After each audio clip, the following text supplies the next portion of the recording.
Welcome, dear friend. Find yourself in a comfortable position as you prepare for deep, restorative sleep. Whether you are lying down or resting in a chair, allow your body to be fully supported. There is nowhere you need to go, nothing you need to do. This time is entirely yours. As we journey together through these ancient Buddhist teachings, know that you are safe, you are held, and you are exactly where you need to be.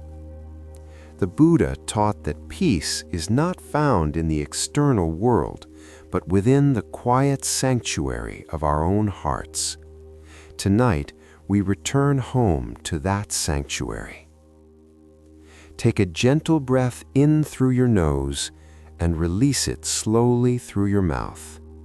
And again, breathing in peace, breathing out all tension.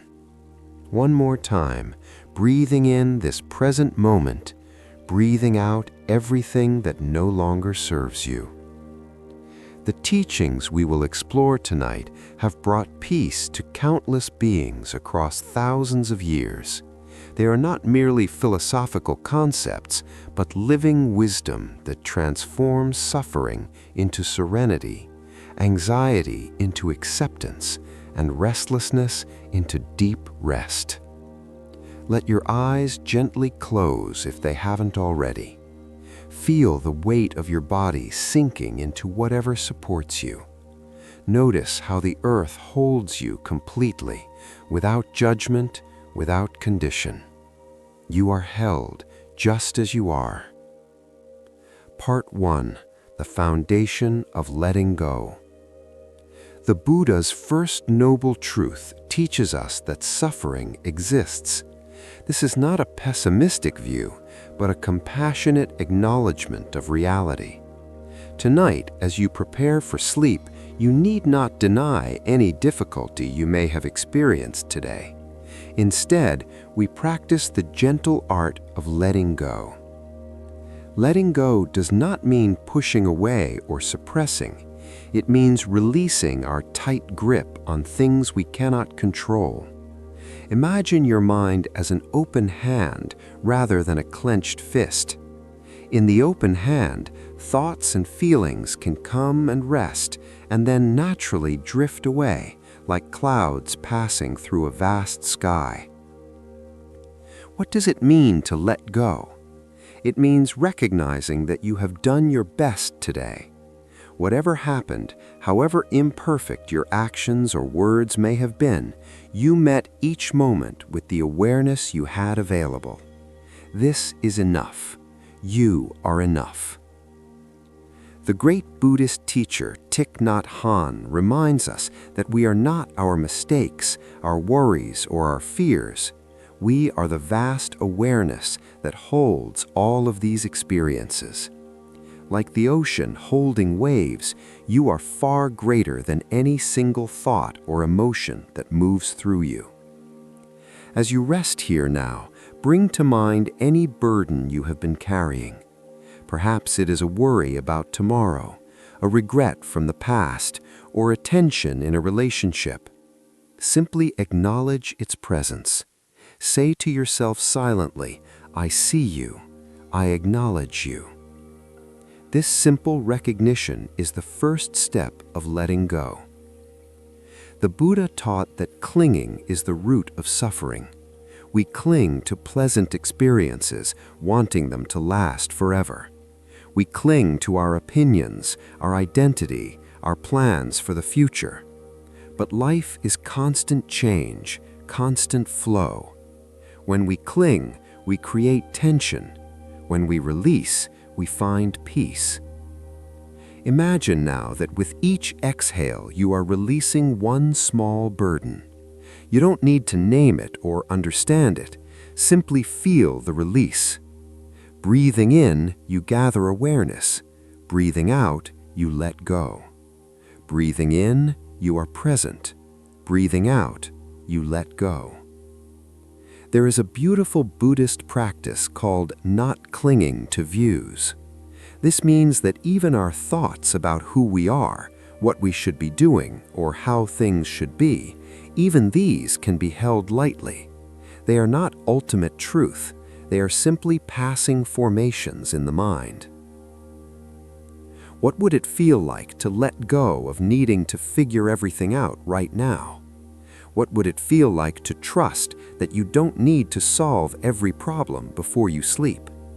The wisdom mind knows that rest itself is healing. Rest itself brings clarity. You don't need to do anything more than be here, breathing, letting go. In Zen Buddhism, there is a saying, "Let go or be dragged." This humorous wisdom points to a profound truth. Life will continue to flow whether we resist or release. When we let go, we flow with life. When we cling, we are dragged behind, exhausted and bruised. So tonight, practice the gentle art of release. Release the day that has passed. It is complete. Release your worries about tomorrow. That day has not yet arrived. All you have is this breath, this moment, this sacred now. Feel your body releasing with each breath, your shoulders softening, your jaw unclenching, your belly becoming soft and receptive, your entire being learning the wisdom of letting go. The Buddha spoke of anatta, or not self. This teaching reminds us that we are not a fixed, separate entity, but a flowing process of experience. When we understand this deeply, we realize there is no solid me that needs to defend itself, prove itself, or perfect itself. What a relief this brings. You are like a river, always flowing, always changing. The river doesn't cling to the water that passed through it yesterday. The river simply flows, and so you too can flow, releasing what was, open to what is, trusting in the movement of life itself. As these words wash over you, allow yourself to receive them not with your thinking mind, but with your heart. Let them seep into your being like rain into soil. You don't need to memorize or analyze, simply receive. Letting go is not a single action, but a continuous practice. Each moment offers us a new opportunity to release our grip, to soften our resistance, to open our hearts. And each time we practice, it becomes a little easier, a little more natural. Think of a tree in autumn. The tree doesn't cling to its leaves. It doesn't resist the changing season or mourn what is passing. It simply allows the leaves to fall when their time has come, trusting that new growth will emerge in spring. This is the wisdom of natural letting go. You too can trust in the seasons of your life. What needs to fall away will fall away. What needs to emerge will emerge. Your task is not to control this process, but to allow it, to participate in it with awareness and grace. As you breathe, imagine that you are exhaling not just air, but also worry, tension, and control. You are releasing the weight you have been carrying. Perhaps you have been carrying it without even realizing it. With each out-breath, you become lighter, more spacious, more free. And with each in-breath, you are not grasping or acquiring. You are simply receiving what is freely given, this moment, this breath, this life. You are learning to receive without attachment, to experience without clinging. The practice of letting go extends to our relationship with sleep itself. Many people struggle with sleep because they try too hard. They worry about not sleeping.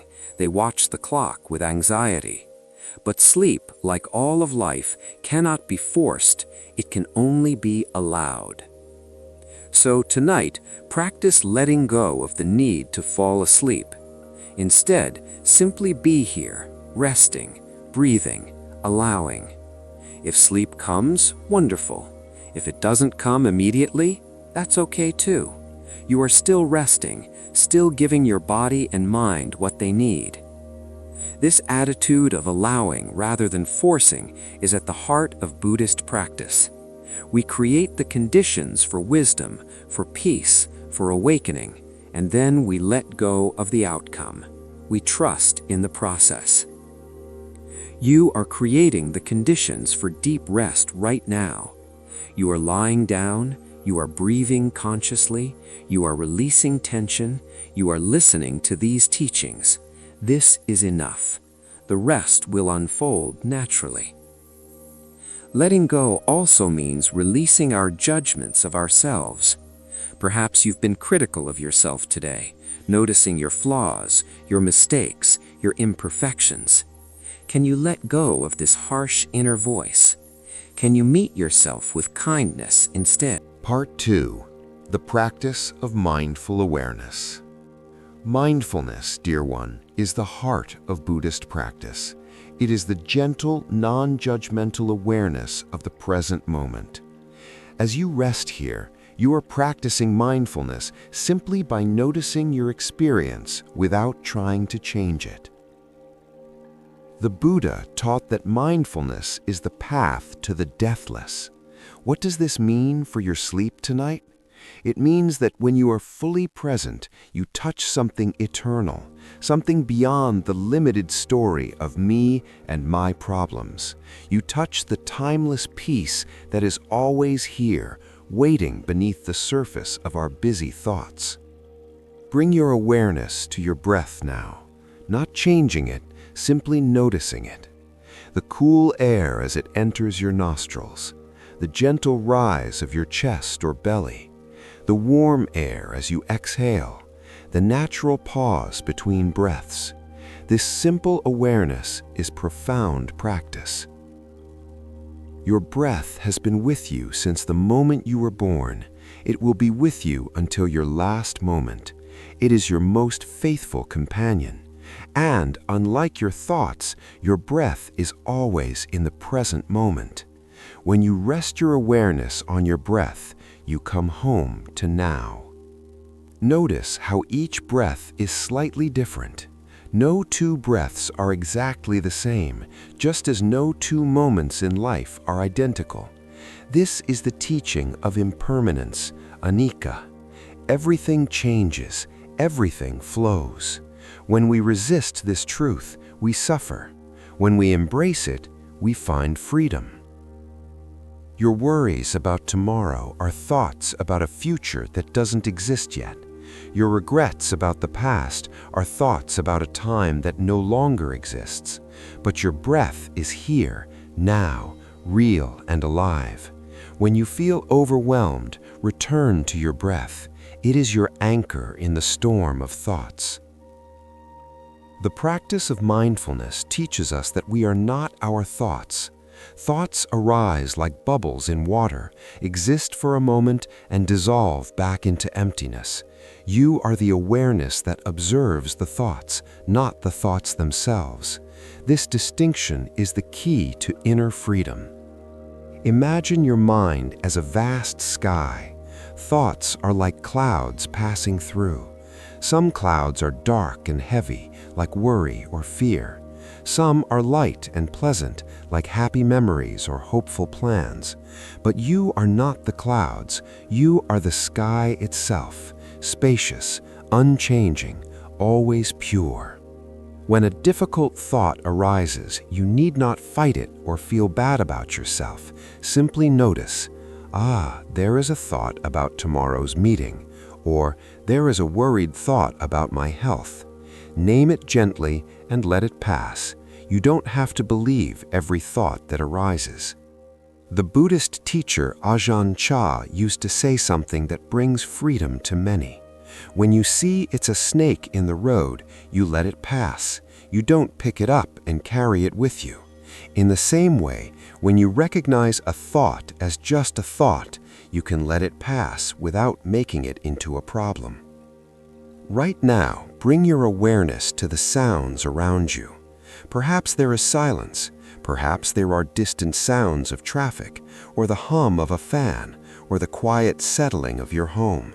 Whatever you hear, simply hear it without judgment. Sound arising, sound passing away.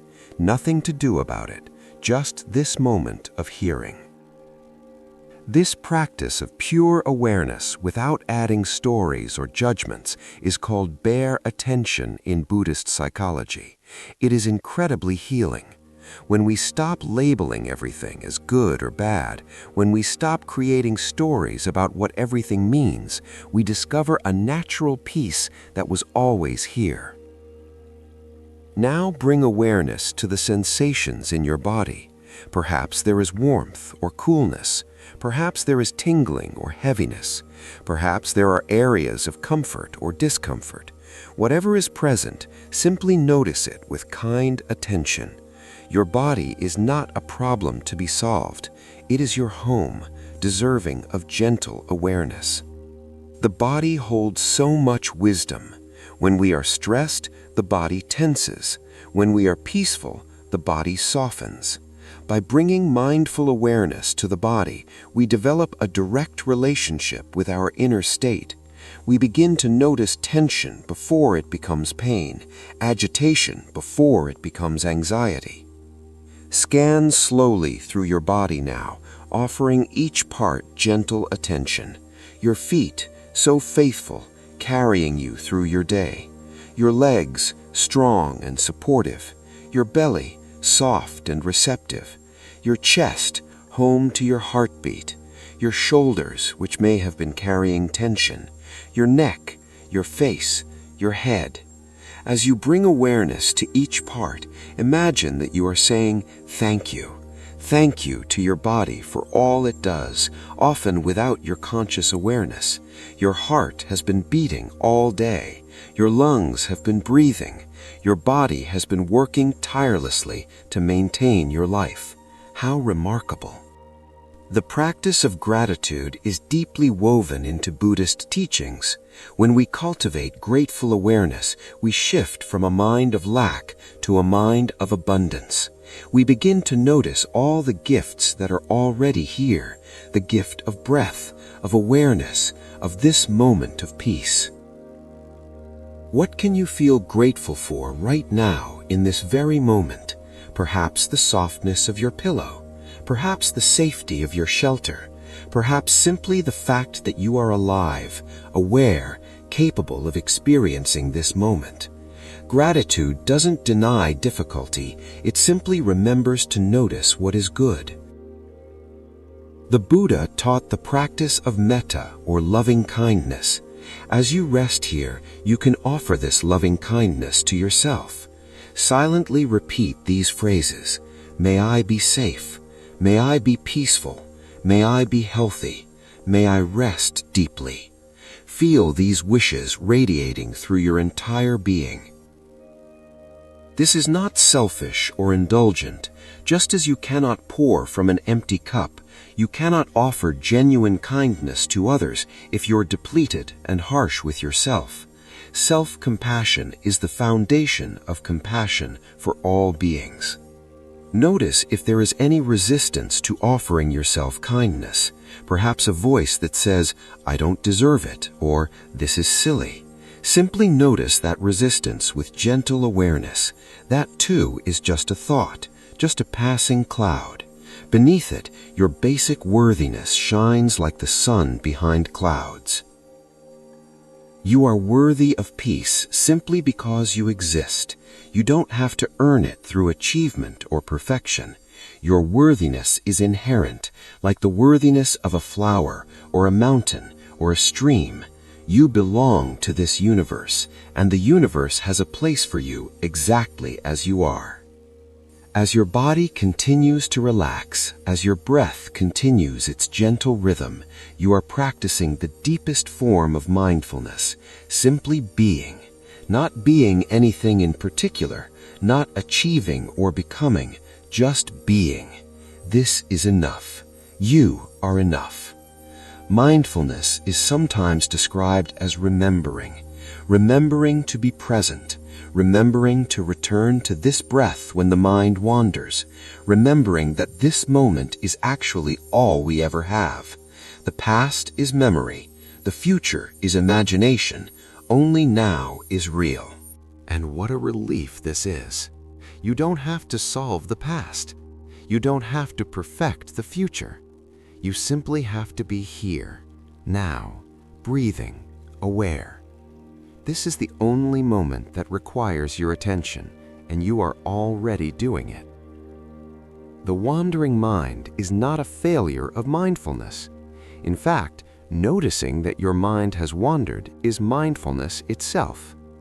Each time you notice you've been lost in thought and gently return to your breath, you are strengthening your capacity for present moment awareness. Think of mindfulness practice like training a puppy. The puppy wanders off and you gently bring it back. It wanders again, and again you bring it back, without frustration or judgment, just patient, kind guidance. This is how we train our minds. Your mind will wander tonight. It may wander 100 times, and 100 times you can gently, kindly bring it back to your breath, to your body, to this moment. Each return is a victory, not a failure. As you practice this gentle return again and again, you'll notice something remarkable. The gaps between thoughts become longer. The quality of your awareness becomes more stable. You begin to rest in a peaceful presence that doesn't depend on anything external. This peaceful presence is your true home. It's not something you create through effort. It's something you discover by releasing effort, by settling in to what's already here. You are not trying to achieve a special state. You are simply allowing yourself to recognize what has always been true. Mindfulness reveals that separation is an illusion. When you are fully present with a sound, where is the boundary between you and the sound? When you are fully present with a breath, where do you end and the breath begin? In pure awareness, there is no separation, only experience arising and passing. This recognition of non-separation is deeply peaceful. You realize you are not a small, isolated self battling against a hostile world. You are part of the great flow of life, intimately connected with everything.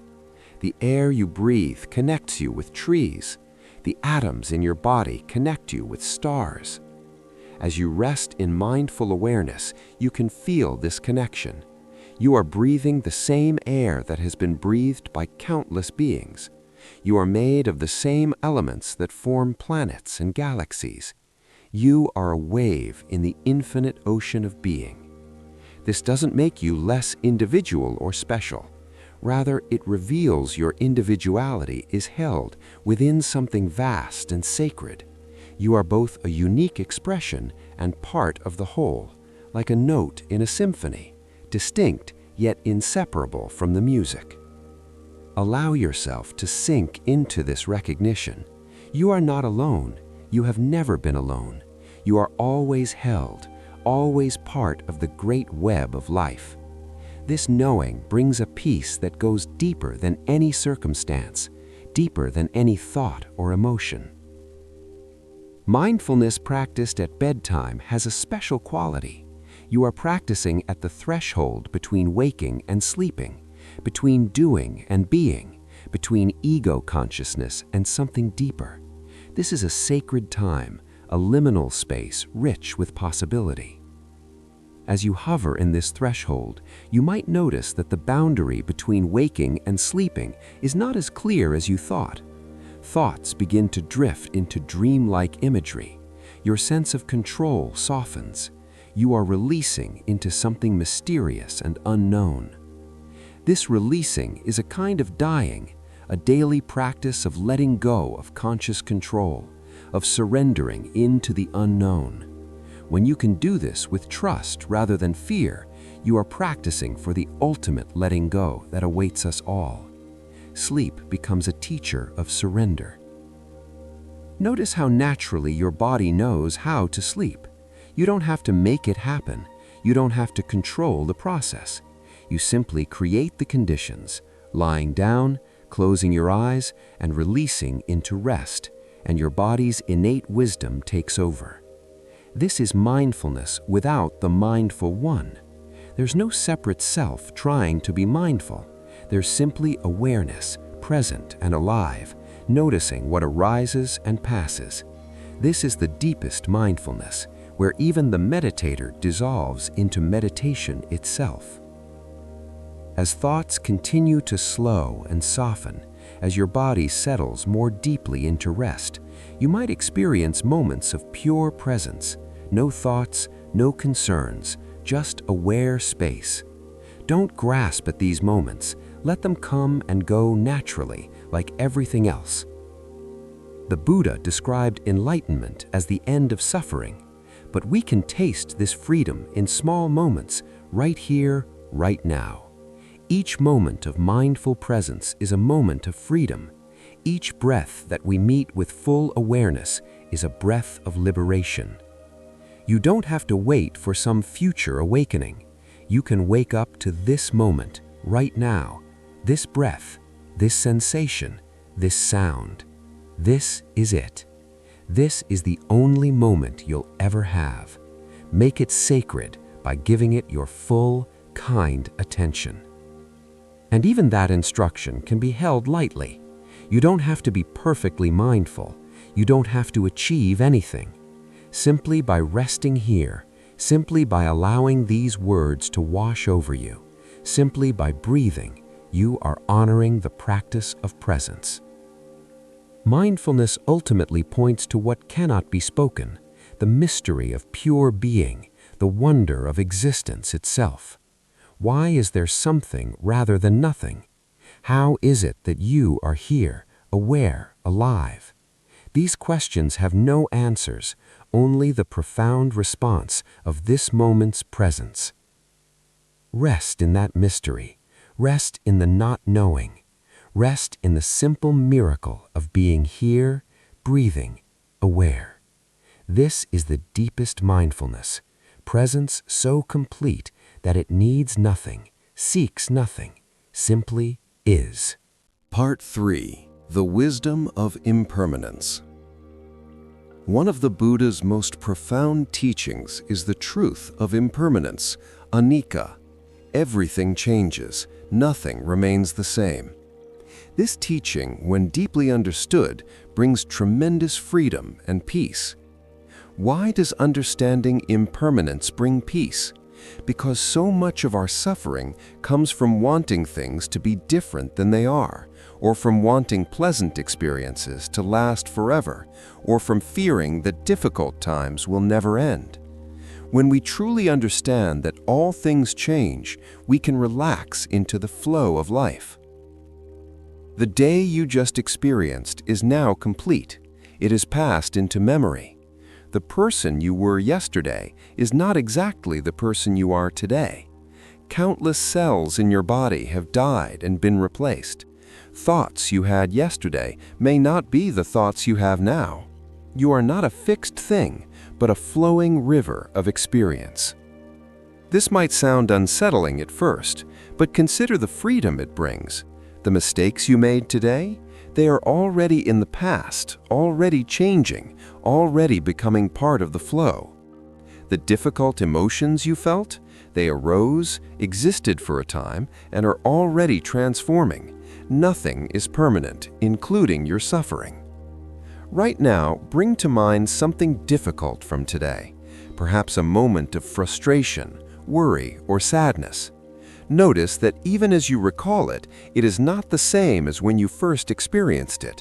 It has already changed. The raw intensity has already softened. This is impermanence working its natural magic. The Buddhist meditation on impermanence invites us to notice change at every level. Your breath changes from in-breath to out-breath.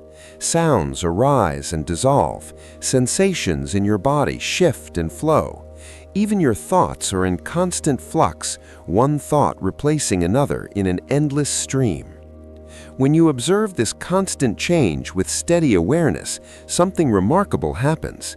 You begin to trust the process of change itself. You realize that you don't have to cling so tightly to pleasant experiences or push away unpleasant ones.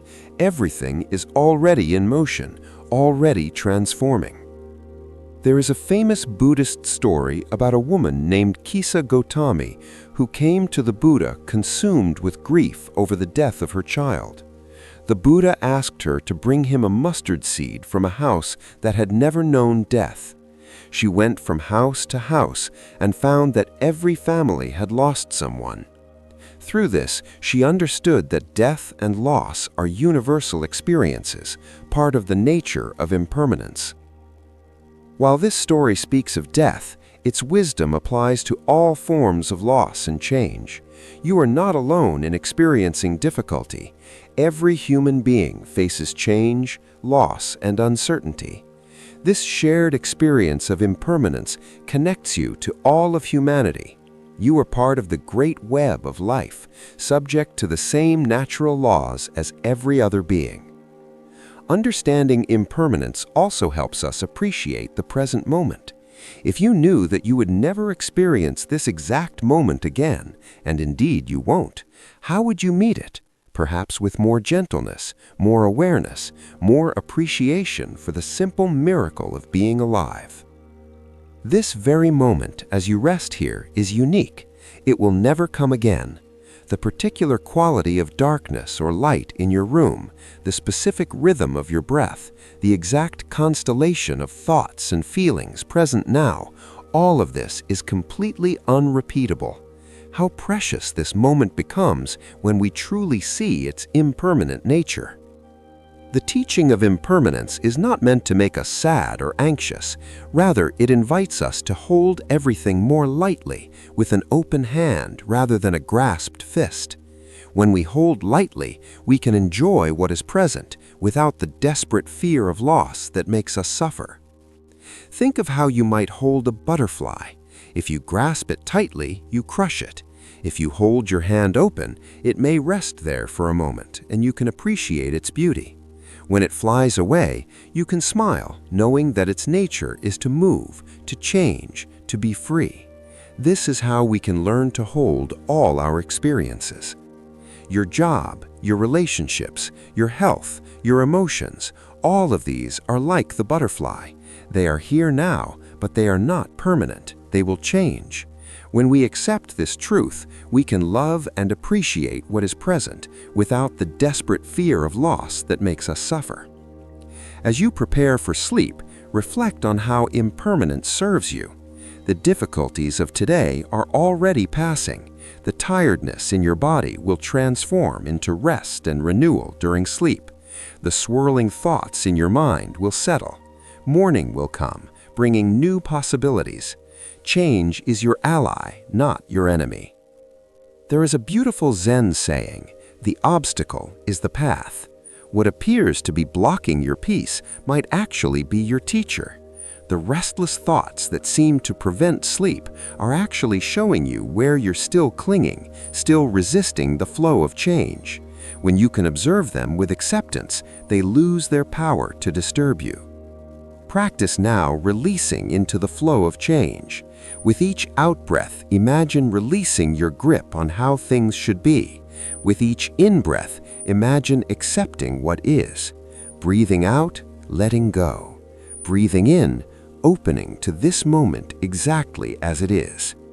Your body knows impermanence intimately. Every heartbeat is a moment of arising and passing. Every breath is a cycle of beginning and ending.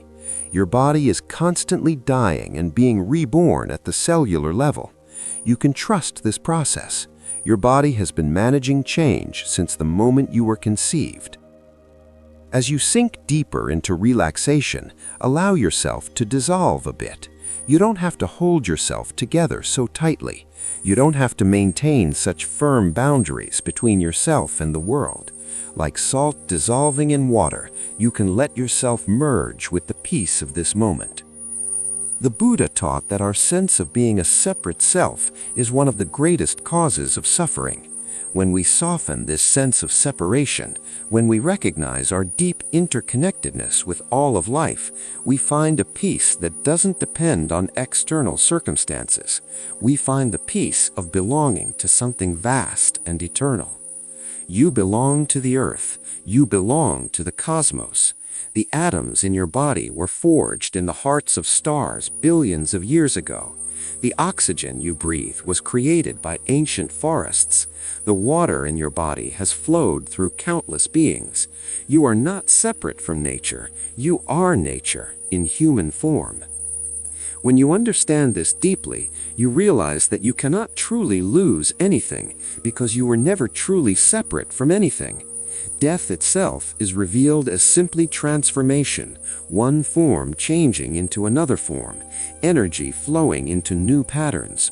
Nothing is ever really lost, it simply changes form. Tonight, as you move toward sleep, you are practicing a kind of death, a kind of letting go of waking consciousness, a surrender into the unknown realm of dreams and deep rest. Notice how you do this every night without fear. You trust the process. You know you will awaken. In the same way, we can learn to trust all the changes and transitions of life. The teaching of impermanence can help with physical discomfort too. If you notice any tension or pain in your body, remember that it too is changing. The sensation you felt a moment ago is not exactly the sensation now. When you observe pain with mindful awareness, you often discover that it's actually a flow of changing sensations, not a solid block of suffering. Bring gentle awareness to any area of discomfort. Without trying to change it, simply notice how it shifts and flows. Perhaps the intensity varies. Perhaps the quality changes from sharp to dull, from burning to aching. Nothing is static. Everything is in motion. This same awareness can be brought to emotions. Anxiety, for instance, is not a solid state, but a flow of thoughts, sensations, and chemical changes in the body. When you observe it closely, you see that it arises, intensifies, and subsides in waves. It is not permanent. It will pass, as everything does. The practice of watching emotions rise and fall without getting swept away by them is tremendously liberating. You begin to see that you can experience an emotion without becoming that emotion. You can feel sad without being sadness itself. You can feel anxious without being defined by anxiety. This creates a space of freedom. In that space, you can make choices. You can respond rather than react. You can allow the emotion to be present while also holding it with compassion and wisdom. You are the vast sky, and the emotion is just weather passing through. As you rest here, notice the constant changes in your experience. Perhaps your breathing has slowed. Perhaps your body feels heavier or lighter than when you began. Perhaps your mind is quieter or your awareness softer. Everything is shifting, flowing, changing. And yet, in all this change, there is something unchanging. The awareness itself, the capacity to... Part 4. The Path of Non-Attachment. The Buddha taught that attachment is the root of suffering. This doesn't mean we shouldn't love or care about things.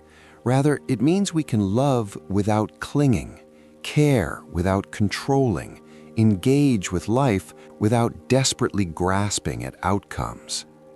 Non-attachment is often misunderstood as detachment or indifference, but true non-attachment is actually a form of profound love. It means loving someone or something so completely that we want it to be free, to be itself, to follow its own nature. It means releasing our tight grip of control and fear. Think about water. When you try to hold water in a clenched fist, it runs through your fingers. But when you hold your hand open, palm up, the water can rest there peacefully. This is the difference between attachment and non-attachment. The open hand of non-attachment actually allows us to be closer to what we love. What are you attached to in your life? Perhaps you're attached to a particular outcome, a certain identity, or a specific plan for the future. Perhaps you're attached to being seen a certain way by others, or to having things go smoothly. Notice these attachments with gentle awareness, not judgment. Attachment creates a feeling of tightness, of constriction. When we're attached to something, we worry about losing it. We become vigilant, controlling, anxious. This vigilance exhausts us and, ironically, often pushes away the very thing we're trying to hold on to. Non-attachment, by contrast, creates spaciousness. When we're not desperately clinging to a particular outcome, we can respond to life with flexibility and creativity. We can accept whatever comes with grace. We can love without the fear that poisons so much of our joy. The practice of non-attachment begins with noticing attachment. Right now, can you notice any tightness in your body? Perhaps your jaw is clenched, or your shoulders are raised, or your belly is contracted. This physical tightness often reflects mental attachment, holding on, bracing against change, resisting what is. Breathe into any area of tightness. Imagine your breath flowing into that space like a gentle stream, softening, releasing. You don't have to force the release. Simply bring awareness and breath and allow the natural intelligence of your body to let go in its own time. The Buddhist practice of equanimity is closely related to non-attachment. Equanimity means meeting all experiences with balanced awareness, not preferring pleasure over pain, not chasing after one thing while running from another. It means standing in the center, like the still point at the center of a wheel, while the rim of life turns with all its ups and downs. This doesn't mean you become emotionless or uncaring. Rather, you develop a deep stability that isn't shaken by every change. You can feel joy without becoming intoxicated by it. You can feel sadness without being destroyed by it. You remain yourself, centered and aware, regardless of what passes through your experience. Imagine yourself as a mountain. Weather passes around the mountain, storms, sunshine, snow, rain, but the mountain remains stable and unmoved. This is the quality of equanimity. You allow life's experiences to pass through and around you without losing your essential stability. As you rest here, practice this mountain-like quality. Thoughts arise and pass like clouds around a peak. Sensations arise and pass like changing weather. Emotions arise and pass like seasons, and you remain aware, stable, fundamentally at peace. Non-attachment to thoughts is particularly important for good sleep.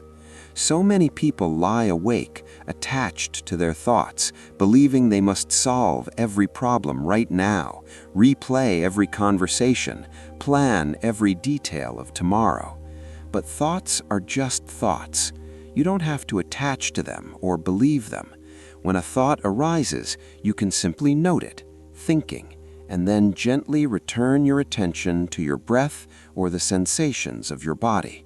You don't have to follow the thought, elaborate on it, or make it into a story. It's just a thought, arising and passing in the vast space of awareness. This practice is deeply freeing. You begin to realize that you are not controlled by your thoughts. They are events in consciousness, like sounds or sensations. Sometimes they're useful, sometimes they're not, but they don't define you, and they don't control you unless you attach to them. The same is true of emotions. You might feel anxious, but you are not anxiety. You might feel sad, but you are not sadness. These are experiences passing through the space of your awareness.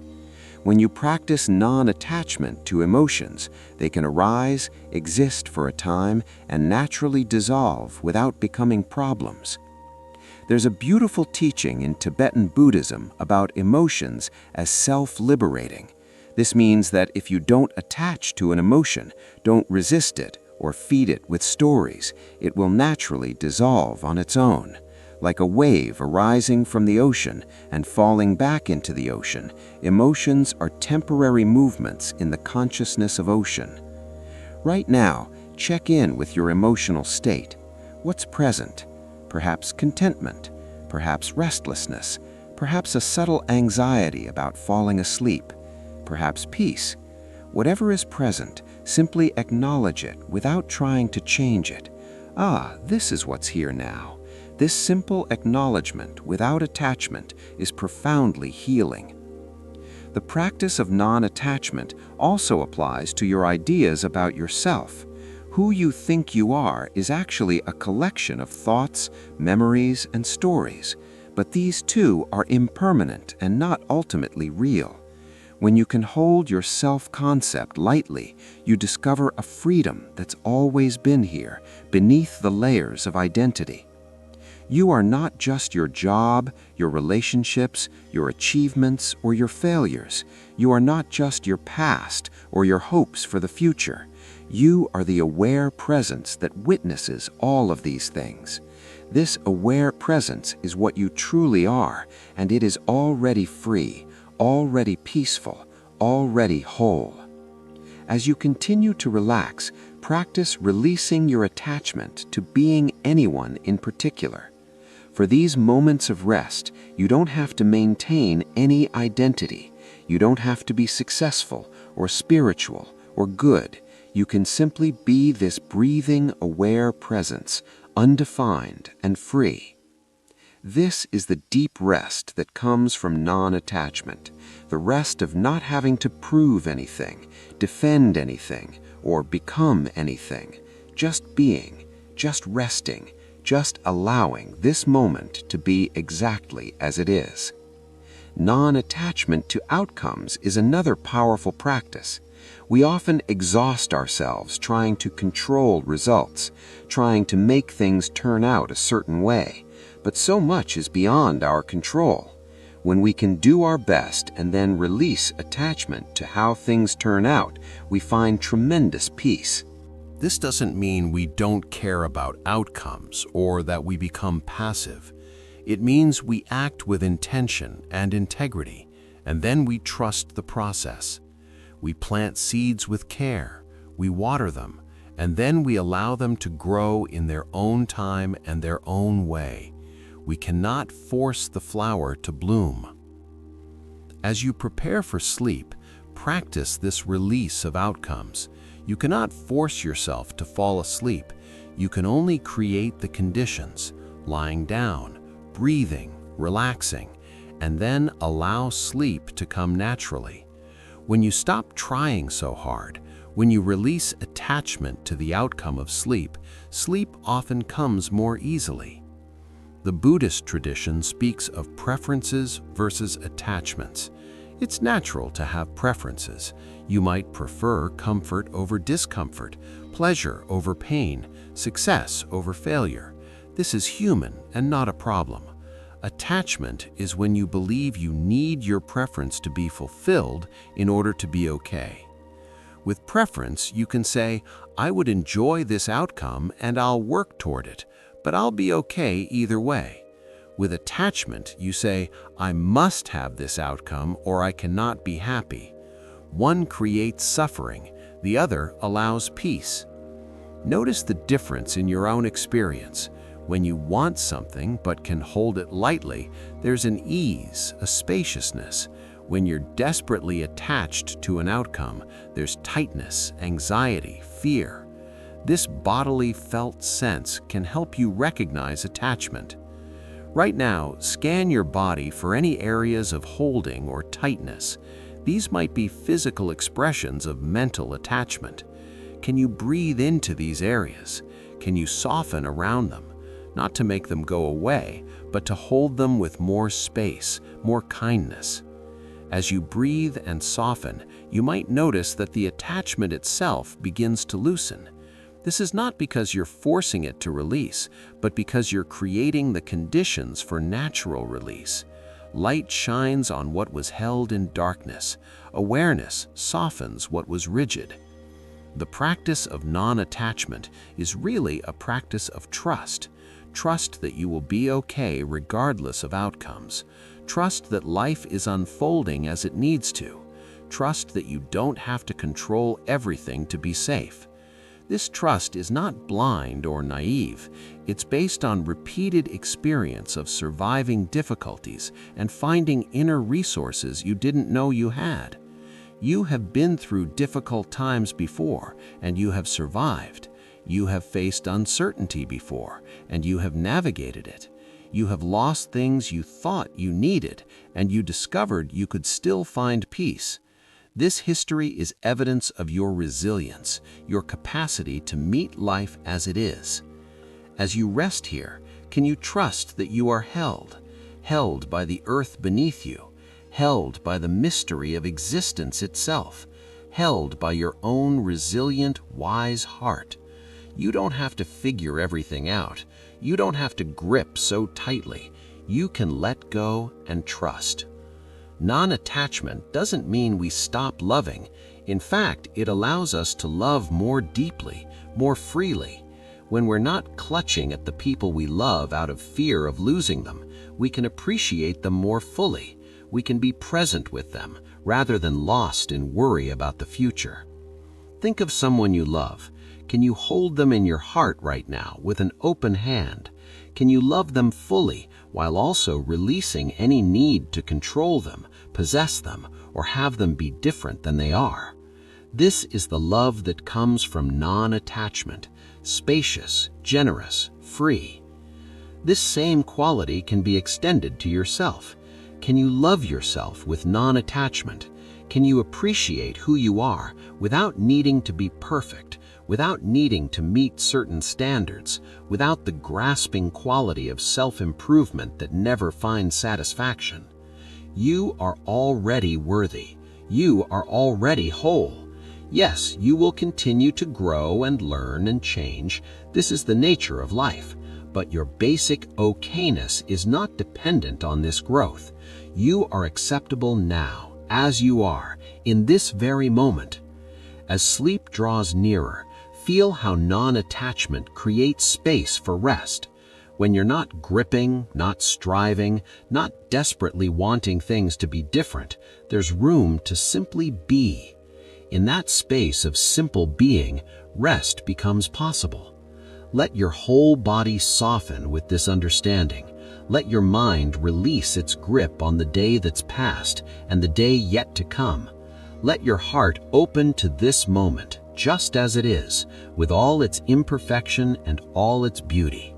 Non-attachment is not a state you achieve once and for all. It's a moment-by-moment practice of noticing when you're gripping and gently releasing. Each time you notice and release, you strengthen this capacity. Each breath can be a practice of receiving and releasing, holding and letting go. Rest now in the freedom that comes from not needing things to be different. Rest in the peace that emerges when you stop fighting against what is. Rest in the deep okayness of your being, which has never depended on external circumstances and never will. Part 5. Cultivating compassion and loving kindness. At the heart of Buddhist practice is the cultivation of compassion and loving kindness. These are not just pleasant feelings, but profound practices that transform our relationship with ourselves and all beings. As you prepare for deep rest, opening your heart is one of the most powerful things you can do. The practice of metta, or loving kindness, begins with yourself. This is essential. You cannot offer genuine compassion to others if you are harsh and critical with yourself. So we begin by offering ourselves the same kindness we would offer a beloved friend or a small child. Place your hand on your heart if that feels comfortable. Feel the warmth of your hand, the gentle rhythm of your heartbeat. This simple gesture is powerful. It activates our mammalian caregiving system, helping us feel safe and nurtured. Now, silently or aloud, offer yourself these traditional phrases of loving kindness. May I be safe and protected. May I be peaceful and happy. May I be healthy and strong. May I live with ease. Repeat these slowly, letting each phrase sink into your heart. Feel what it's like to wish yourself well. Perhaps you notice resistance. Perhaps a voice says, "I don't deserve this," or "This is selfish," or "I should be thinking of others, not myself." Notice these voices with compassion. They are just old conditioning, old patterns of self-criticism that have been deeply ingrained. They are not the truth of who you are. The truth is that you are worthy of love and kindness simply because you exist. Your worthiness is not conditional on your achievements, your appearance, your productivity, or your perfection. You are worthy in your essence, just as every being is worthy. Thich Nhat Hanh teaches that to love oneself is the beginning of a lifelong romance.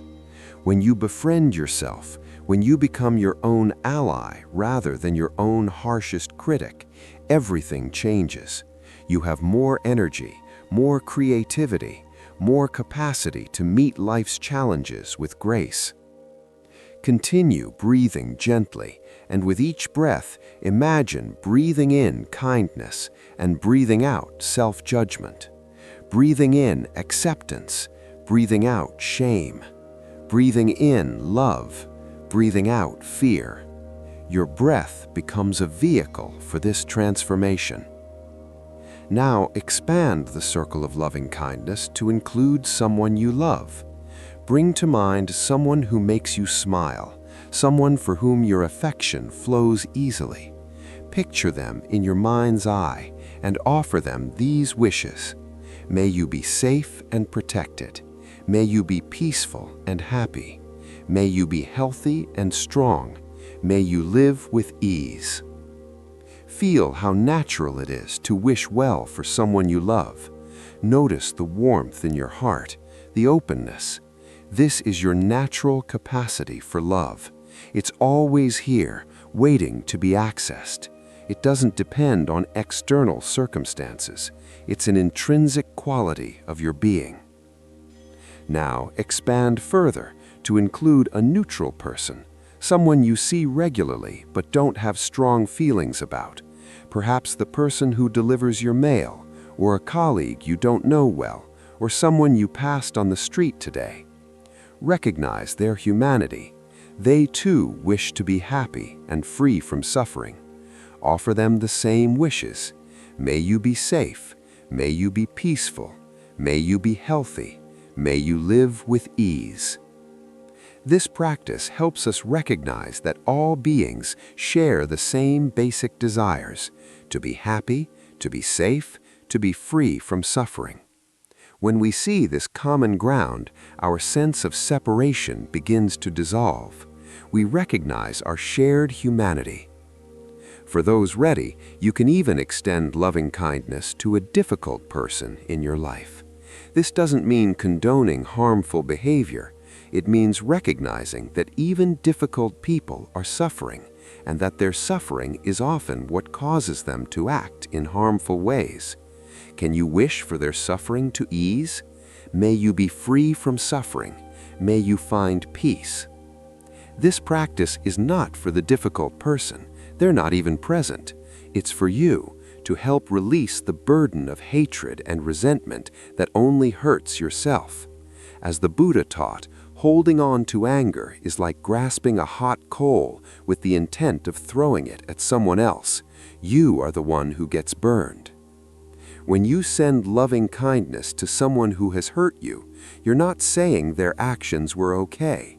You're simply refusing to let their actions continue to harm you by poisoning your heart with bitterness. You're choosing freedom over bondage, peace over suffering. Finally, expand your loving kindness to include all beings everywhere.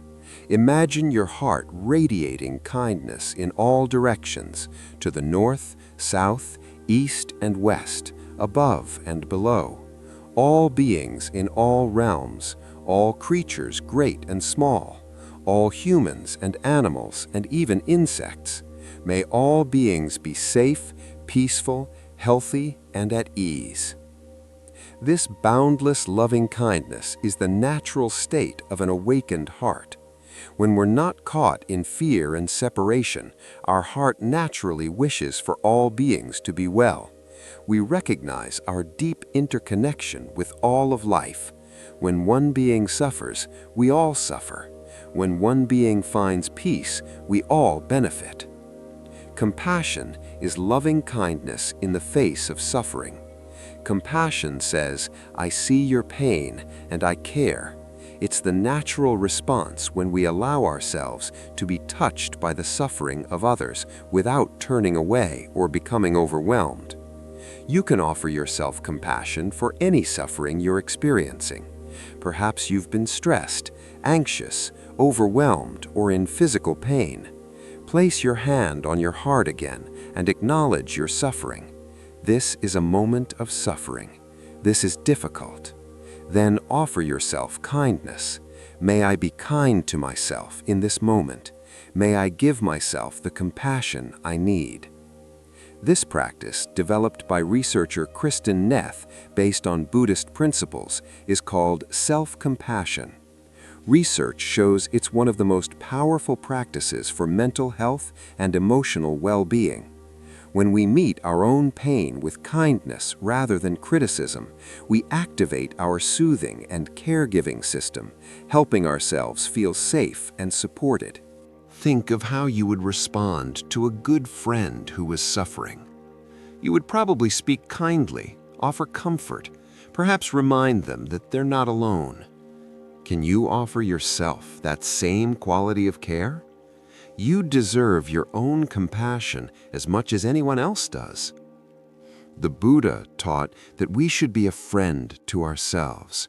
This means treating ourselves with the same patience, understanding, and kindness we would offer a cherished friend. It means speaking to ourselves gently, forgiving ourselves for our mistakes, and supporting ourselves through difficult times. As you continue to rest, imagine that you are held in a vast field of compassion. The Buddha, the great teachers, all the wise and compassionate beings throughout history, imagine that they surround you with their love and support. You are not alone. You are held in a web of loving connection. This isn't just imagination. When you connect with the quality of compassion, you're connecting with something real and universal. Compassion exists as a potential in every human heart.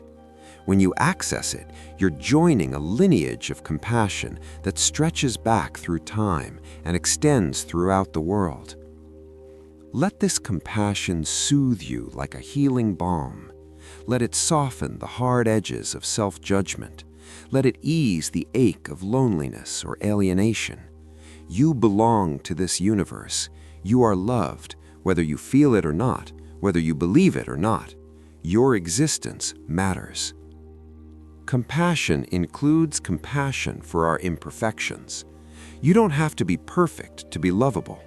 Your struggles, your flaws, your mistakes, these make you human, and your humanity is beautiful. You are a work in progress, learning and growing, and that's exactly as it should be. As you prepare to surrender into sleep, rest in this compassion.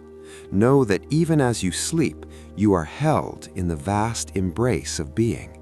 Your breath continues, your heart continues, the universe continues to support your existence without any effort on your part. This is the deepest teaching of compassion, that we are already held, already supported, already loved by the simple fact of our existence. We don't have to earn it or prove ourselves worthy. We simply have to open to receive what has always been offered. Your heart is infinitely vast. It has room for all of your experience, the joy and the sorrow, the peace and the struggle, the beauty and the difficulty. when you stop trying to get rid of parts of yourself, when you welcome all of who you are with compassion, you discover a wholeness that's always been here. This wholeness is your true nature, not the small, defended self that worries and strives, but the vast, compassionate awareness that can hold all things with kindness. This is who you really are, not your thoughts, not your emotions, not your story about yourself, but the loving awareness in which all of these arise. Rest in this loving awareness. Let it hold you the way a mother holds her child, tenderly, completely, without condition. You don't have to do anything to deserve this love. You are loved simply because you are. You belong here. You always have. As sleep approaches, let compassion be your lullaby. Let loving kindness be the last thought before dreams take over. Let your heart remain open and soft, receptive to the peace that's always available when we stop resisting and simply allow ourselves to be held. May you sleep deeply and peacefully. May you wake refreshed and renewed. May you know in your bones that you are loved beyond measure. May all beings everywhere find this same peace, this same love, this same blessed rest. One of the most transformative practices for peace of mind is acceptance. This doesn't mean passive resignation or approving of everything that happens. It means recognizing and accepting reality as it is in this moment, rather than exhausting ourselves fighting against what is. The Buddha taught that the second arrow of suffering is our resistance to what is. The first arrow is the actual pain or difficulty of a situation. The second arrow is our mental suffering about it, our wishing it were different, our anger that it happened, our fear that it will continue. This second arrow often causes more suffering than the first. When we practice acceptance, we remove the second arrow. We say yes to this moment exactly as it is, not because we like it or want it to continue, but because it already is. Our resistance doesn't change reality, it only adds suffering to an already difficult situation. Right now, in this moment, practice acceptance. Whatever is present in your experience, sounds, sensations, thoughts, emotions, simply allow it to be here. You don't have to like it. You don't have to want it. Simply acknowledge that it is already here, already real. This is what's happening right now. These simple words can bring tremendous relief. When we stop fighting against our experience, energy is released. That energy can then be used for healing, creativity, or simply resting more deeply. Perhaps your mind has been busy tonight. Perhaps you've been experiencing restless thoughts or difficulty settling. Instead of making this a problem, can you simply accept it? Tonight, my mind is active. This is what's true right now. With this acceptance, the resistance dissolves, and often the very problem we were fighting begins to ease. Acceptance is closely related to surrender. Surrender means letting go of our need to control everything. It means trusting in a larger intelligence, whether we call that the Tao, the Dharma, the universe, or simply the natural unfolding of things. What would it feel like to surrender completely in this moment, to release every agenda, every effort, every attempt to make anything happen? What if you could trust that you don't have to figure everything out, fix everything, or perfect every action? Life has been unfolding for billions of years without your management. It will continue. This doesn't mean you become passive or irresponsible. It means you do what you can with presence and care, and then you release attachment to outcomes. You plant seeds, you water them, and then you trust the process of growth, knowing it's not entirely under your control. The Serenity Prayer, though not Buddhist, captures this wisdom beautifully. Accepting what we cannot change, finding courage to change what we can, and having wisdom to know the difference. So much of our suffering comes from trying to change what we cannot change or failing to change what we can change. What in your life right now needs acceptance? Perhaps a circumstance that you've been resisting, a person who won't change, a feeling that keeps arising no matter how much you try to suppress it. What if you could simply accept that this is what's real right now, not forever, just now? Acceptance creates space for change. Paradoxically, when we stop fighting against reality, reality often shifts. When we accept our anxiety, the anxiety often decreases. When we accept our sadness, it often transforms. Acceptance removes the additional layer of suffering that comes from resistance. Practice accepting your body exactly as it is right now. Perhaps it's tired, perhaps it's uncomfortable, perhaps it's holding tension. Can you accept these sensations without needing to fix or change them? My body feels this way right now. This is what's true. With this acceptance, the resistance dissolves, and often the very problem we were fighting begins to ease. The same is true for emotions. When we accept our feelings, really accept them, not just tolerate them, they begin to move and change. Emotions are energy in motion. When we resist them, we trap them. When we accept them, we allow them to flow through and complete their natural cycle. Right now, what emotion is present? Perhaps peace, perhaps restlessness, perhaps a subtle sadness or joy. Whatever it is, can you welcome it? Welcome restlessness, welcome peace, welcome whatever is here. This welcoming is a form of deep acceptance. Surrender is the natural outcome of acceptance. When we truly accept what is, we naturally release our struggle against it. We surrender to the flow of life, to the river of experience, to the unfolding moment. This surrender is not defeat, it's wisdom. The Tao Te Ching teaches that water is the softest thing, yet it can wear away stone. This is the power of surrender, of flowing with what is, rather than rigidly resisting.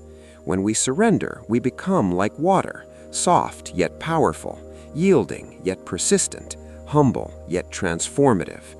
Imagine yourself as water right now, flowing into every space in your body, filling every cell with awareness and peace, not forcing, not pushing, simply flowing naturally, finding your level, adapting to the container of this moment.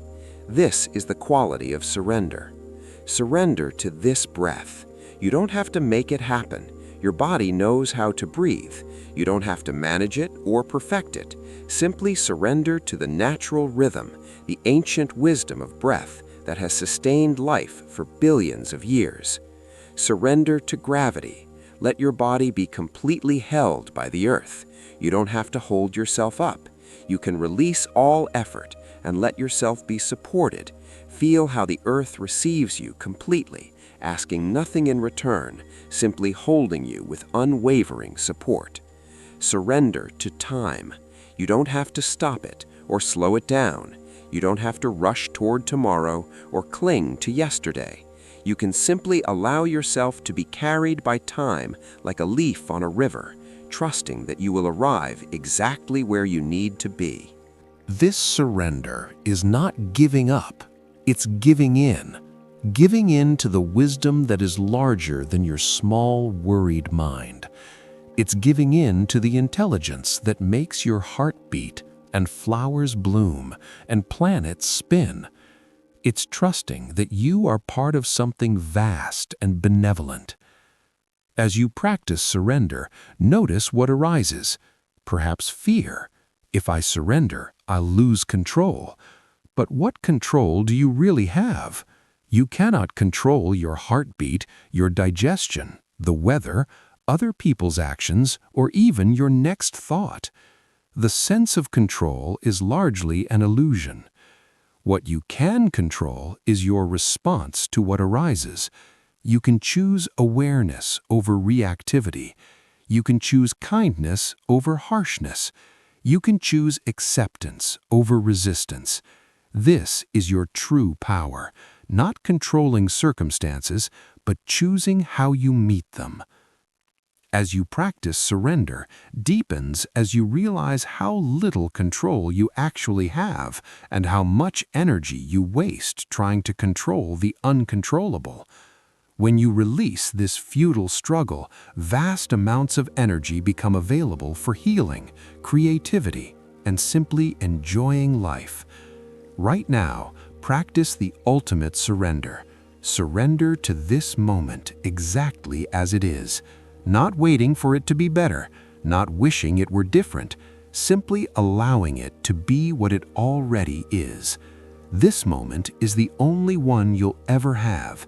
Can you honor it with your complete acceptance? Surrender to your imperfection. You are not meant to be perfect. You are meant to be human, which means beautifully flawed, wondrously incomplete, perfectly imperfect. When you surrender the need to be perfect, you become free to be authentic. Surrender to your not knowing. You don't have to have all the answers. You don't have to figure everything out tonight. You can rest in the mystery, in the uncertainty, in the vast unknowing that is actually the ground of all wisdom. Not knowing is not a problem, it's an opening. As sleep draws near, practice the deepest surrender of all, surrendering conscious control and allowing yourself to fall into the darkness, into the unknown realm of dreams and deep rest. You do this every night, yet it's still a profound act of trust and faith. Notice how you surrender into sleep. You don't forcefully make yourself unconscious, you simply create the conditions, lying down, closing your eyes, breathing, and then you allow, you let go, you fall. This falling is surrender, and it leads to the rest and renewal you need. Can you bring this same quality of surrender to the challenges of your life? Can you do what you can, create the best conditions you can, and then let go and trust? Can you stop trying to force outcomes and instead allow life to unfold in its own mysterious way?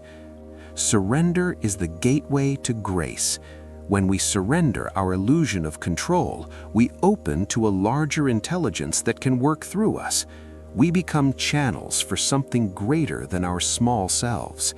We discover that we're not alone, that we're held and guided by something vast and loving. Rest now in this surrender. Release every burden, lay down every worry, let go of every plan and agenda. Simply be here, breathing, aware, held by the earth and the cosmos, surrendering into the perfect peace that's always been waiting for you beneath the surface of your busy mind. This is the ultimate teaching of acceptance and surrender, that when we stop fighting, we find peace. When we stop controlling, we find freedom. When we stop resisting, we find rest. The peace you seek is not somewhere else. It's here, now, in this very moment of complete acceptance and surrender. Part 8. The refuge of the present moment. The present moment is your only true refuge. The past is gone, existing only as memory. The future hasn't arrived, existing only as imagination. Right now, this breath, this sensation, this awareness is all that's actually real. So much suffering comes from living anywhere but here. When your mind is in the past, you experience regret, guilt, or nostalgia. When your mind is in the future, you experience anxiety, worry, or fantasy. Only in the present moment can you find actual peace. Right now, where are you?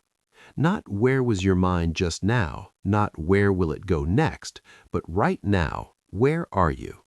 You are here, breathing, aware, alive. This simple recognition is profoundly liberating. The Buddha taught that the present moment is the only place where life actually happens. You cannot live in the past or future. You can only live now. Every action, every breath, every experience occurs now. When you're fully present, you're fully alive. As you rest here tonight, practice coming home to now. When your mind wanders to tomorrow's tasks, gently note future thinking and return to your breath. When your mind replays today's events, note past thinking and return to sensation in your body. Again and again, come home to now. This is not suppressing thoughts about past or future. It's simply recognizing them as thoughts and choosing to anchor in present moment experience. Thoughts will continue to arise. This is natural. But you don't have to follow every thought, believe every thought, or be controlled by every thought. The present moment is always available as a refuge. No matter what's happening in your life, no matter how difficult circumstances may be, you can always return to now. This breath, this heartbeat, this awareness. Here, in this moment, you have everything you need. Notice the quality of your experience when you're fully present. There's a stillness, a peace that doesn't depend on circumstances being perfect. Even if there's physical discomfort or emotional difficulty, there's a quality of okayness when you're not adding layers of story and resistance. Right now, can you let go of your story for just a moment? The story of who you are, what you should be doing, what's wrong with your life, what you need to achieve. Can you simply be this aware presence, experiencing this moment without narrative? In this space without story, there's tremendous freedom. You're not defined by your past. You're not limited by your future. You're simply here, now, fresh and alive. Each moment is a new beginning, unburdened by what came before. The present moment is a portal to something deeper. When you're fully here, you touch the eternal. You realize that beneath the changing surface of experience, there's something unchanging, the aware presence that witnesses all change. This aware presence is what you truly are. It's not your thoughts, which change constantly. It's not your emotions, which come and go. It's not even your body, which transforms over time. You are the awareness in which all of these appear, exist, and dissolve. As you rest in present moment awareness, you might notice gaps between thoughts, moments of pure, thoughtless presence. These gaps are doorways to peace. Don't try to make them happen or prolong them. Simply notice them when they arise naturally. In these gaps, there's no problem to solve, no self to improve, no future to worry about. There's simply being. This is the deepest rest, the rest of pure being, free from the burden of becoming, free from the tyranny of time. The present moment is also where you meet reality as it actually is, rather than how you think it should be. So much suffering comes from comparing reality to our ideas about how it should be. The present moment invites you to meet what is with open awareness. Right now, what is actually true? Not what you think should be true, not what you wish were true, but what is actually present in your direct experience. When you ask this question, you often find that this moment, as it is actually okay. The suffering is in your thoughts about the moment, not in the moment itself. Practice meeting this moment as it is. The sounds you hear, they're just sounds, neither good nor bad. The sensations in your body, they're just sensations, arising and passing. The thoughts in your mind, they're just thoughts, floating through awareness like clouds through sky. When you meet experience this directly, without layers of judgment and story, you discover a natural peace. You're not resisting what is or desperately grasping for something else. You're simply here, present with what's actually happening. This doesn't mean you become passive or stop engaging with life. It means you act from presence rather than from fear or compulsion. When you're rooted in the present moment, your actions become more skillful, more aligned with reality as it actually is. As you prepare for sleep, the present moment is your greatest ally. You cannot force sleep to happen in the future. It can only arise now. You cannot carry yesterday's wakefulness into sleep. You can only meet this moment, this breath, this gradual transition with awareness and allowing. Notice how sleep comes when you stop trying to make it happen and simply stay present with what is. You don't fall asleep by thinking about sleeping or planning to sleep. You fall asleep by being so completely present that the boundary between waking and sleeping dissolves naturally. The present moment is also where you meet your true nature, the Buddha nature that's always been here, never damaged by your mistakes, never diminished by your difficulties. In this moment, before thought arises, you are pure awareness, pure being, complete and whole. Rest in this completeness. You don't need to add anything to this moment to make it better. You don't need to become someone different or achieve something more. Right now, exactly as you are enough. The past cannot be changed. The future cannot be controlled. But this moment, this sacred now, is yours. You can meet it with consciousness or unconsciousness, with resistance or acceptance, with fear or love. This choice is always available, always fresh, always now. Choose presence, choose awareness, choose to be here fully, completely, with all of yourself. This is not effort, it's releasing effort. It's allowing yourself to land in the only moment that's actually real. As thoughts arise about yesterday or tomorrow, simply notice that's a thought about past, or that's a thought about future, and gently, kindly return to now. Your breath, your body, your immediate sensory experience, here, now, present. This practice of returning to now is like a muscle that strengthens with use. Each time you notice you've been lost in thought and come back to presence, you're training your mind in a profound way. You're choosing freedom over habitual mental wandering. The present moment offers infinite depth. The more present you become, the more you notice. Sounds have texture and nuance. Sensations have subtle variations. Even silence has a quality, a presence. The present moment is not boring. It's endlessly rich when met with full attention.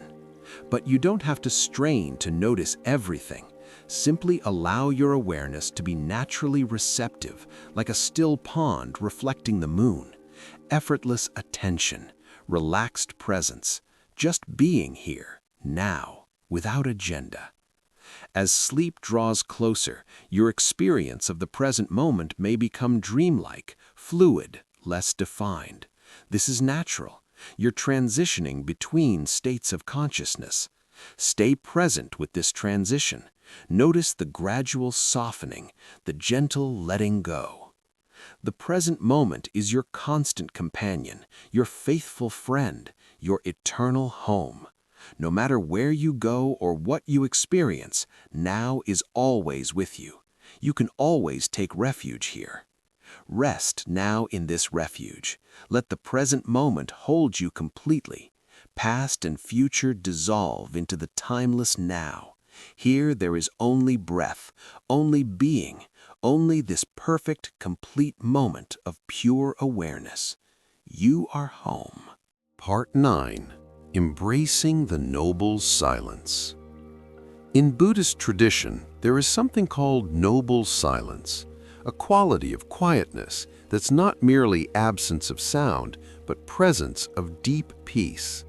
As you rest here tonight, you can experience this noble silence within yourself.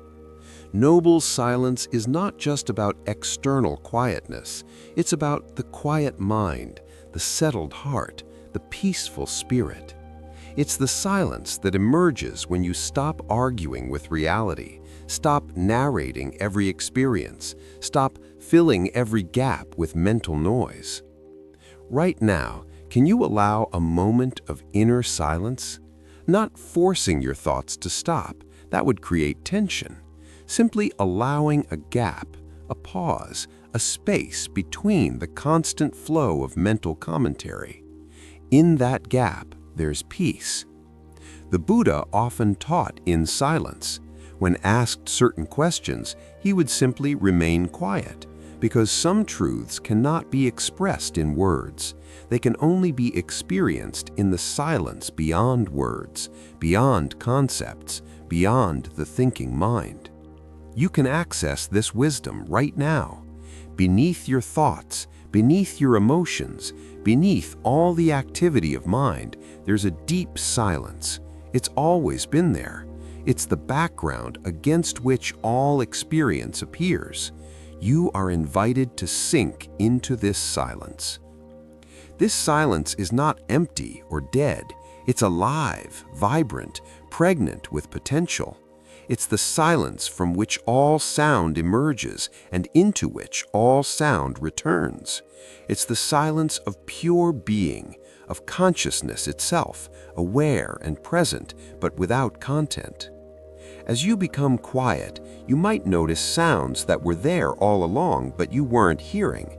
The distant hum of traffic, the subtle sound of your own breathing, the quiet settling of your home. These sounds don't disturb the noble silence, they're held within it. In the same way, thoughts don't disturb the deep silence of your true nature. They arise and pass within the vast, silent awareness that you are. You can be aware of thoughts without being lost in them, just as you can hear sounds without being disturbed by them. Practice allowing silence between your thoughts. You don't have to fill every moment with mental activity. There can be gaps, pauses, spaces of pure awareness. In these gaps, you touch something infinite. The great Zen master Dogen said, "To study the self is to forget the self."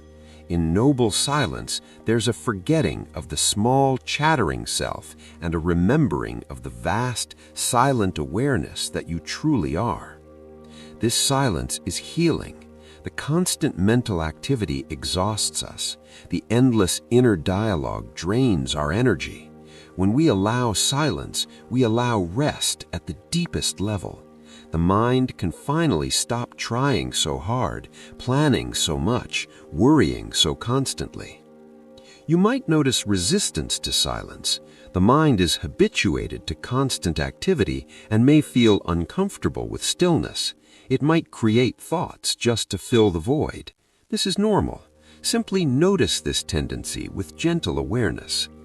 Over time, as you become more comfortable with silence, you'll discover it's not emptiness, but fullness. It's not absence, but presence. The silent mind is actually more aware, more alive, more present than the busy mind. In noble silence, you're not avoiding life or escaping from your responsibilities. You're touching the source, the ground of being from which all activity arises. When you act from this silence, your actions are more skillful, more aligned, more effective. Think of silence as the canvas on which the painting of your life appears. Without the canvas, there would be no painting. Without silence, there would be no sound, no thought, no experience. Silence is fundamental. As you rest here, allow yourself to sink into silence. Not the silence of suppression or avoidance, but the vibrant silence of pure presence. Let your thoughts slow. Let your mind settle like sediment. In a still pond. Let silence hold you. In this silence, you might hear the subtle sound of your heartbeat, the gentle whisper of your breath. These are the ancient rhythms of life, constant and faithful. In silence, you remember that you are part of something vast and timeless. Noble silence also includes silence from the inner critic, the judge, the constant evaluator. Can you allow silence from self-judgment? Can you rest in a space where you're not evaluating yourself as good or bad, successful or failing, just being without commentary? This is deeply restful. The constant self-evaluation is exhausting, always measuring, comparing, judging. In noble silence, you can simply be without all that mental activity. You are free to just exist without having to prove or justify or explain yourself. The silence between thoughts is where creativity arises. The silence between sounds is where music lives. The silence between words is where meaning resides. Silence is not empty, it's the source of all that is precious. As you continue to rest, notice how silence and sound dance together. They're not opposed, they're complementary. Silence gives sound its context and meaning. Sound arises from silence and returns to silence. Both are necessary. Your life is like this too: activity and rest, engagement and withdrawal, speaking and silence. You need both. Right now, you're honoring the silence, the rest, the receptive feminine quality that balances all you're doing. In noble silence, there's no past and no future, only this eternal now. There's no problem and no solution, only pure being. There's no self and no other, only unified awareness. This is the silence of enlightenment, available in every moment. You don't have to achieve this silence. You don't have to become more spiritual or perfect. The silence is already here. You simply need to stop long enough to notice it, to sink into it, to allow it to reveal itself. Let go of all words now, even these words. Let them dissolve into silence. Rest in the wordless awareness that remains. This is your true home, your deepest nature, the peace that passes all understanding.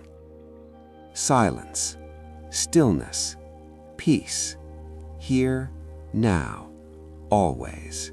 You are held in the vast, noble silence of pure being. Nothing to do, nowhere to go, no one to become. Simply this, simply now, simply silence. As you rest here in the deepening quiet, imagine that your awareness is like an ocean. On the surface, there may be waves, thoughts, sensations, passing experiences. But beneath the surface, there is depth, stillness, vast expanses of peaceful water. You are not the waves, you are the ocean itself. The waves come and go, rise and fall, but the ocean remains. No wave can disturb the deep waters. No storm can reach the silent depths. You are that depth, that stillness, that vast and peaceful ocean. Sink now beneath the surface of your thoughts. Let yourself descend into the quiet waters of pure awareness. Here, there is no turbulence, no agitation, no disturbance, only calm, clear, infinite presence. The Buddha taught about consciousness as something vast and unconfined. It's not located in your head or your body. It's the space in which all experience arises. Like the sky holds clouds, consciousness holds thoughts, sensations, and perceptions. You are this vast consciousness, not the small, worried self that thinks it's contained in a body, not the limited identity that believes it's separate from everything else. You are the infinite awareness in which all of life appears, dances, and dissolves. As you breathe, feel yourself expanding. Your awareness is not limited to the boundaries of your skin. It extends outward, filling the room, extending beyond the walls, reaching out to encompass everything. You are as vast as space itself. In this vastness, there is nothing to fear. You cannot be harmed because you cannot be contained. You cannot be lost because you are everything. You cannot fail because you are beyond all concepts of success and failure. This recognition of your true nature as vast consciousness is profoundly liberating. All the small concerns of the personal self are seen in perspective. They're like ripples on the surface of the ocean, real in their way, but not the whole truth of what you are. Beneath your personal story, Beneath your daily concerns, beneath all the content of your mind, there is this vast, peaceful ocean of consciousness. It has always been here. It will always be here. It is your true home, your deepest nature, your most essential self. Rest in this ocean. Let yourself be held by these infinite waters. You don't have to swim or struggle or effort.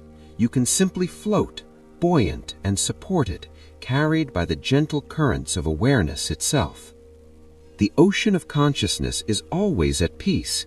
Even when the surface is stormy, the depths remain calm. Even when your life feels turbulent, this deep peace is always accessible. You simply need to sink beneath the waves, to descend into the stillness that is always here. As you descend deeper, you might notice that the boundary between inner and outer begins to dissolve. Where do you end and the world begin?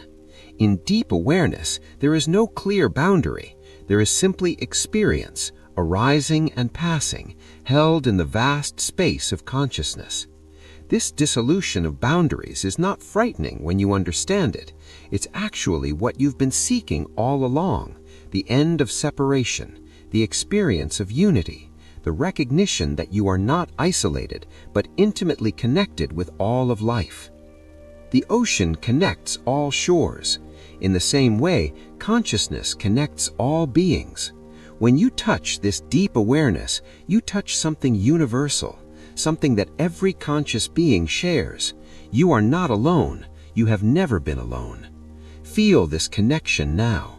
All beings who are sleeping tonight, all beings who are seeking peace, all beings who have ever rested in awareness, you are connected to them all through the vast ocean of consciousness. You are part of a great web of being.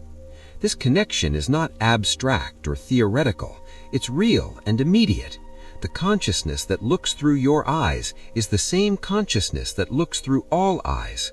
The awareness that illuminates your experience is the same light that illuminates all experience. When you recognize this, compassion arises naturally. How can you not care for other beings when you recognize that their consciousness is not fundamentally different from yours? Their suffering is your suffering. Their peace is your peace. As you rest in the ocean of consciousness, you might experience moments of profound peace, moments where all sense of a separate self dissolves completely. These are glimpses of enlightenment, moments where the illusion of separation falls away and you know yourself as you truly are. Don't grasp at these moments. Don't try to hold them or make them permanent. Like everything else, they arise and pass, but they leave traces like the fragrance of a flower. They change you in subtle but profound ways. The ocean is always here, waiting for you to return. No matter how far you wander into the shallows of distraction and worry, the deep waters are always accessible. One conscious breath, one moment of presence, and you're back. As sleep approaches, you are descending into these deep waters. Consciousness is shifting, changing, moving from waking awareness into dreaming, and then into the vast ocean of deep sleep where there is no separate self at all, only pure being. This journey into sleep is a journey home, home to the source, home to the ocean, home to the vast, peaceful awareness that you truly are. Trust this journey. You've made it thousands of times before. Let yourself sink now deeper and deeper into the ocean of consciousness. The surface world is fading. The waves of thought are becoming distant. You are descending into the peaceful depths where only stillness remains. Here, in the deep ocean, there is no time.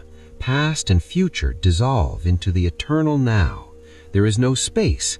Near and far collapse into infinite presence. There is no separation.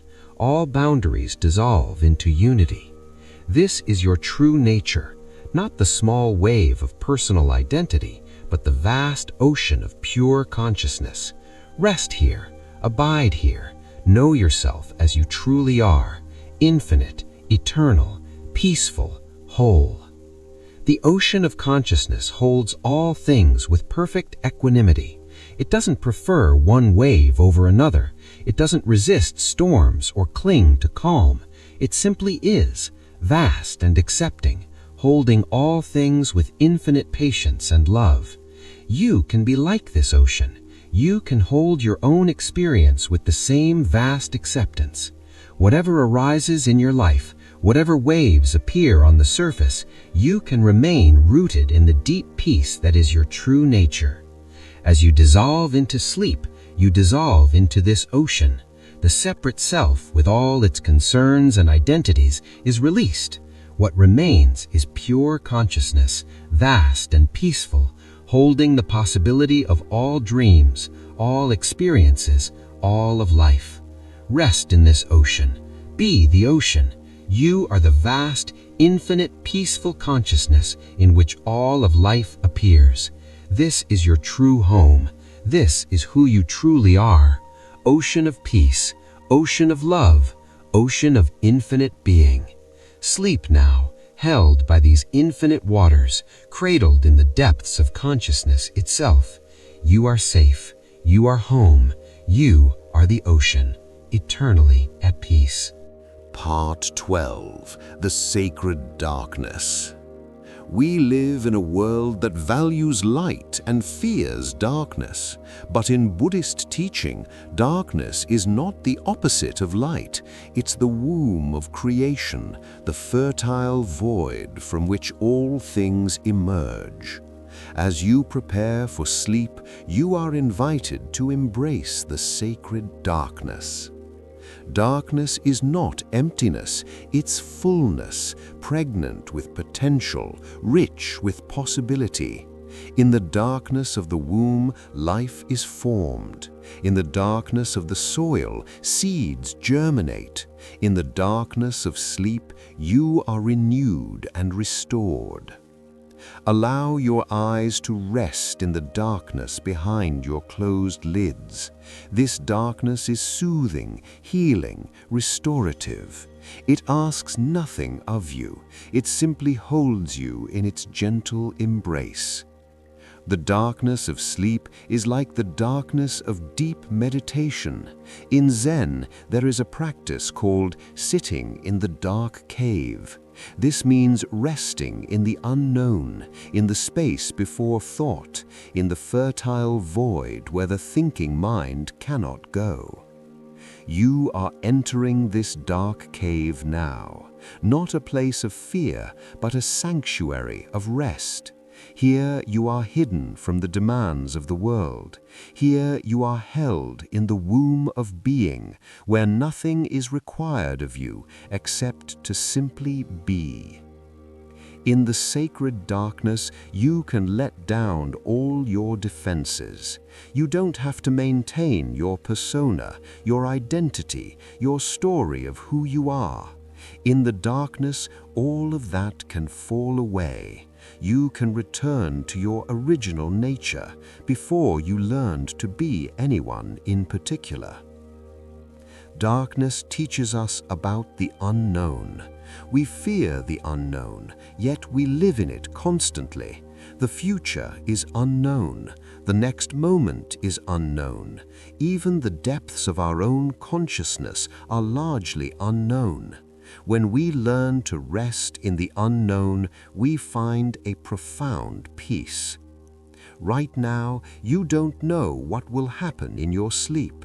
You don't know what dreams will come, what healing will occur in the invisible realm of deep rest. You are surrendering into mystery, into the unknown, into the sacred darkness. This surrender is an act of faith. Faith not in any particular belief, but faith in the process of life itself. Faith that the darkness is safe, that the unknown is trustworthy, that you will be held and cared for even when you release conscious control. The Buddhist concept of shunyata, or emptiness, points to this darkness, not emptiness as a void, but emptiness as openness, as possibility, as the space in which all things can arise. The darkness of sleep is this kind of emptiness, fertile, creative, life-giving. In the darkness, there is no judgment. Darkness doesn't care if you're successful or failing, beautiful or plain, worthy or unworthy. It accepts everything equally. This is the compassion of darkness, total, unconditional acceptance. Allow yourself to be held by this accepting darkness. Let it dissolve all the ways you judge yourself, all the ways you feel inadequate or insufficient. In the darkness, you are simply being, without evaluation, without measurement, without comparison. The darkness also represents the mystery at the heart of existence. Why is there something rather than nothing? What is consciousness? What are you really? These questions have no answers that the thinking mind can grasp. They can only be met in the darkness of not knowing. Rest in this not knowing. You don't have to understand everything. You don't have to figure it all out. You can rest in the mystery, in the darkness of the unknown, and trust that this is enough. As your body relaxes more deeply, as your mind settles more completely, you might notice that the darkness is not uniform. It has texture, depth, subtle variations. This is the richness of darkness, revealed to those who learn to rest in it rather than flee from it. The darkness of sleep is also the darkness of the new moon, the time of renewal, of new beginnings, of planting intentions that will grow into manifestation. What you release in sleep tonight creates space for new growth, new possibilities, new life. Imagine that you are a seed resting in the dark soil. You are not yet the plant you will become. You are simply potential, waiting in the darkness for the right time to sprout. This waiting is not passive. It's the active rest of gestation, of preparation, of gathering energy for growth. In the sacred darkness, miracles happen, healing occurs, transformation takes place. What was broken is mended, what was exhausted is renewed, what was confused is clarified. All of this happens in the invisible realm of darkness and sleep. Trust the darkness tonight. Trust that it is working for your benefit, even though you cannot see or understand how. The darkness knows what it's doing. It has been restoring and renewing beings for billions of years. As you sink deeper into this sacred darkness, let it dissolve all that no longer serves you. Old patterns, outdated beliefs, accumulated tensions, all of these can be composted in the darkness, broken down and transformed into fertile soil for new growth. The darkness is also the place where we meet the shadow, those parts of ourselves we've rejected or denied. But in the safe darkness of sleep, these shadow paths can be integrated with compassion. You don't have to be perfect. You can be whole, which includes both light and dark. Embrace your wholeness in this darkness. You are not just your good qualities, your achievements, your spiritual aspirations. You are also your struggles, your mistakes, your very human imperfections. All of it belongs. All of it is held in the vast darkness of accepting awareness.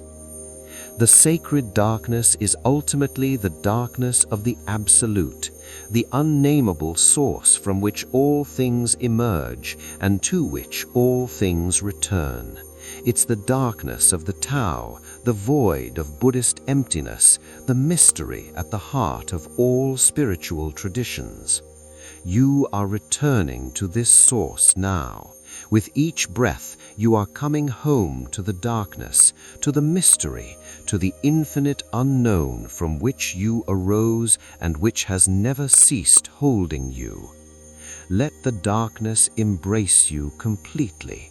Let it dissolve all boundaries, all identities, all sense of separation. Let yourself merge with the vast darkness, becoming one with the source, one with the mystery, one with all that is. In this darkness there is perfect peace. No light to illuminate problems, no vision to see what's wrong or lacking, only the vast accepting darkness that asks nothing and gives everything. Sleep now in this sacred darkness. Rest in the womb of being. Trust the night, trust the unknown, trust the fertile void that is renewing you even now. Darkness, sacred, healing, infinite darkness. You are held. You are safe. You are home. As you rest here in the deepening peace, we turn our attention to gratitude, one of the most powerful practices for cultivating happiness and contentment. Gratitude is not just positive thinking, it's a way of seeing, a recognition of the gifts that are always present. What are you grateful for right now? Perhaps the simple fact that you have a place to sleep tonight. Millions of people in the world do not have this security. You are blessed with shelter, with safety, with a place to rest your head. Feel gratitude for your body, which has carried you through this entire day. Your heart has been beating faithfully. Your lungs have been breathing without your conscious effort. Your body has been working tirelessly to keep you alive and well. How remarkable this is. Thank you, body. Thank you for your strength and your resilience. Thank you for healing yourself when injured, for fighting off illness, for adapting to challenges. You are a miracle of biological intelligence, and you deserve appreciation. Feel gratitude for your breath, this simple, constant gift that requires no effort from you. You didn't have to learn to breathe. You were born knowing how. Your breath has been with you every moment of your life, a faithful companion that asks nothing in return. Each breath is a gift. The oxygen you're breathing was created by plants and trees, by the great forests and the microscopic plankton in the oceans. You are connected to all of life through this breath. You are part of an intricate web of giving and receiving. Feel gratitude for this moment of peace. In a world that's often chaotic and demanding, you've created this time for rest, for turning inward, for tending to your own well-being. This is a gift you're giving yourself, and it deserves acknowledgement. What else can you feel grateful for? Perhaps people in your life who love you, who support you, who care about your well-being. Even if they're not perfect, even if relationships are sometimes difficult, the fact that you have connection, that you matter to someone, this is a profound blessing. Feel gratitude for the teachers who have influenced you, the books that have inspired you, the experiences that have shaped you. Your life is woven from countless gifts, most of which you didn't earn or deserve. They were simply given. The Buddha taught about mudita, or sympathetic joy, the ability to feel happy for the happiness of others. This is related to gratitude. When you can appreciate the good fortune of others without envy, when you can celebrate their joy as your own, your capacity for happiness expands infinitely. Right now, think of someone who is experiencing something good, a friend who's happy, a family member who's healthy, anyone whose life is going well. Can you feel genuinely glad for them? This gladness is mudita, and it multiplies joy rather than depleting it. Gratitude also means appreciating the difficult experiences that have taught you important lessons, the challenges that have made you stronger, the losses that have taught you what truly matters, the failures that have humbled you and opened you to growth. Not everything that happens is pleasant, but everything can be a teacher if you're willing to learn. Can you feel grateful even for the difficult parts of your journey? They've contributed to making you who you are. As you lie here, feel gratitude for the earth itself, this magnificent planet that provides everything you need for life. The air you breathe, the water you drink, the food that nourishes you, all come from the earth. You are a child of this planet, sustained by its generosity. Feel gratitude for the sun, which you cannot see right now, but which warms the earth and makes all life possible. Feel gratitude for the moon and stars, for the vast cosmos in which our little planet spins. You are part of something so much larger than your individual life. Gratitude shifts our perspective from scarcity to abundance. Instead of focusing on what's missing or what's wrong, we notice what's present and what's good. This shift doesn't deny real difficulties, but it provides balance, remembering that alongside every challenge, there are also blessings. The practice of gratitude has been shown by research to increase happiness, improve sleep, strengthen relationships, and even boost physical health. It's not just a nice idea, it's a powerful practice that literally changes your brain and your life. As you prepare for sleep, you can make gratitude your last conscious thought. Instead of worrying about tomorrow or replaying the day's difficulties, you can count your blessings. This sets the tone for your sleep and for the morning that will follow.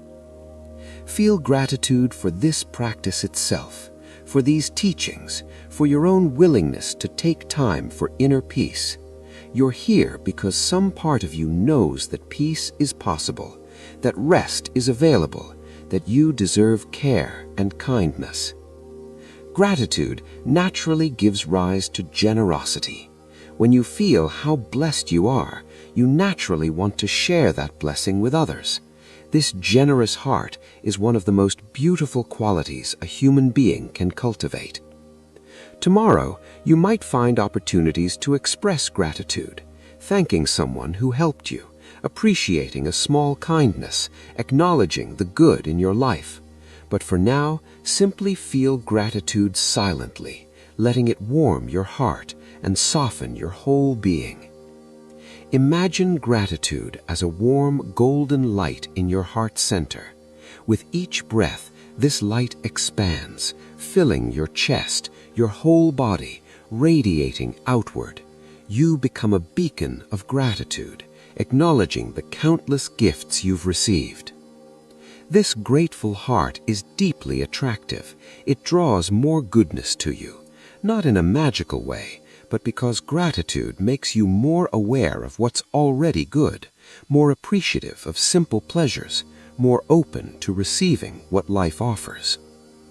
As you sink deeper into rest, let gratitude be the flavor of your awareness. Thank you for this breath. Thank you for this moment. Thank you for this life, with all its imperfections and all its beauty. Thank you for the darkness that holds you. Thank you for the silence that surrounds you. Thank you for the peace that infuses you. Thank you for simply being here, alive, aware, grateful. Gratitude is ultimately a recognition of grace, the understanding that you didn't create yourself, you don't sustain yourself through your own power alone, and your life is a gift you've been given. This recognition is humbling and liberating at once. Rest now in grateful peace. Let thankfulness be your lullaby. Let appreciation be your blanket. Let recognition of blessing be your pillow. You are held in a web of gifts, seen and unseen, acknowledged and forgotten. Thank you, thank you, thank you for everything. for this moment, for this precious human life, for the opportunity to rest, to heal, to begin again tomorrow. May your sleep be filled with gratitude. May you wake with appreciation. May your life be blessed with the recognition of how deeply, profoundly blessed you are. Grateful heart, peaceful mind, rested body. This is the gift of gratitude. Receive it now. Rest in it completely. Thank you, dear one, for being here. Thank you for seeking peace. Thank you for taking care of yourself. You are a blessing to this world, and the world is blessed by your presence. Sleep now in gratitude. Dream in appreciation. Rest in the recognition of how deeply, profoundly blessed you are. As we come toward the completion of these teachings, we arrive at the purpose of this whole journey: deep, healing, restorative rest. Sleep is not just absence of wakefulness, it's a sacred state where profound healing occurs. During sleep, your body repairs itself at the cellular level. Your brain processes memories and experiences, integrating learning and releasing what doesn't serve you. Your immune system strengthens, your energy renews.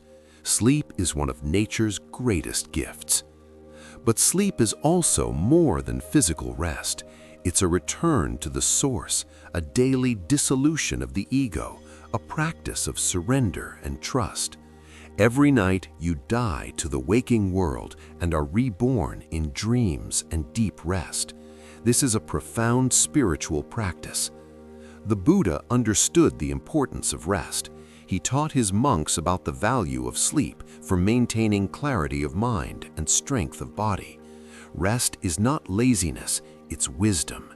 It's honoring the natural rhythms of energy and restoration that govern all life.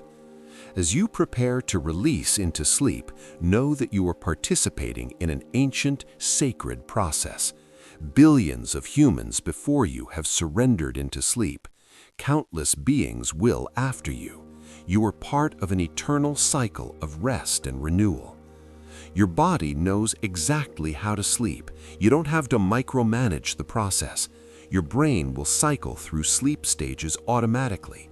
Your muscles will relax. Your breathing will deepen and slow. Your heartbeat will settle into its nighttime rhythm. Trust this wisdom. Release now any concern about sleep itself.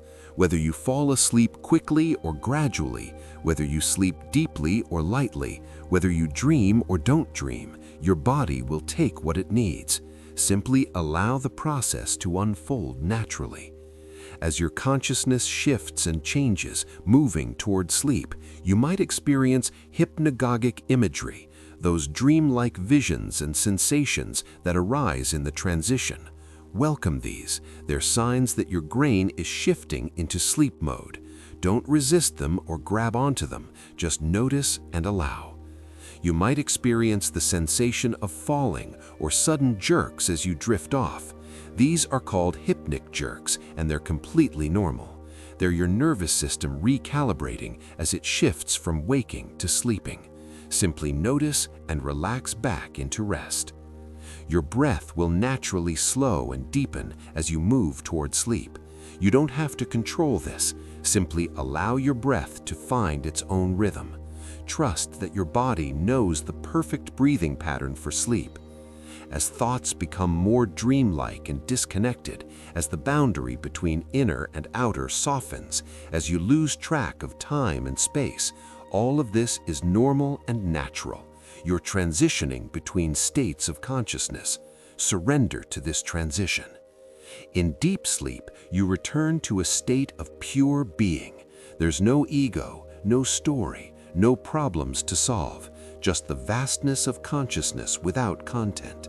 This is deeply restorative. This is where true healing happens. Even if you don't remember your deep sleep, it's doing its work. Your body and mind are being renewed. Tomorrow you'll wake refreshed, even if you're not consciously aware of the restoration happening tonight. Dreams, too, serve important functions. They process emotions, consolidate memories, work through concerns, and sometimes offer creative insights. Whatever dreams come tonight, trust that they're part of your mind's natural healing process. You don't have to understand or analyze your dreams. You don't have to remember them or find meaning in them. They're doing their work whether you recall them or not. Simply allow the dreaming mind to do what it needs to do. As you sink deeper into rest, your awareness may fade completely. This is not loss, it's release. You're releasing into the healing darkness, the fertile void, the womb of deep sleep where you are unmade and remade. Trust this process. You've done it thousands of times before. You'll wake tomorrow as you always do, but you'll be renewed, refreshed, carrying forward the healing that happened in the invisible realm of sleep. Let every muscle in your body relax completely now. Starting with your feet, feel them becoming heavy and still. Your legs soft and at ease. Your hips and belly releasing all tension. Your chest rising and falling with each gentle breath. Your shoulders dropping away from your ears, settling into complete relaxation. Your arms heavy at your sides. Your hands soft and open. Your neck releasing any residual holding. Your face, especially around your eyes and jaw, becoming smooth and peaceful. Your whole body is held by the earth. You are supported completely. You don't have to hold yourself together. You can let go. You can dissolve. You can release into the darkness and trust that you are safe. Your mind, too, can rest now. All the thinking, planning, worrying, remembering, it can all stop. You've done enough for today. You've thought enough, tried enough, worried enough. Now is the time for rest. As the teachings come to a close, take with you this final understanding. You are deeply loved. You are profoundly valued. Your existence matters. And right now, the most loving thing you can do for yourself is rest. May you sleep deeply and peacefully. May your dreams be gentle. May you wake to a new day refreshed, renewed, and ready to meet life with an open heart. Good night, Blessed One. Sleep well, dream sweetly, rest deeply. The teachings are complete.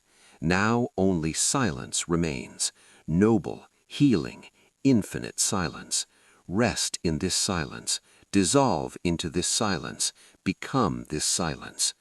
Peace, deep peace. Eternal peace. Now and always, peace. Sleep.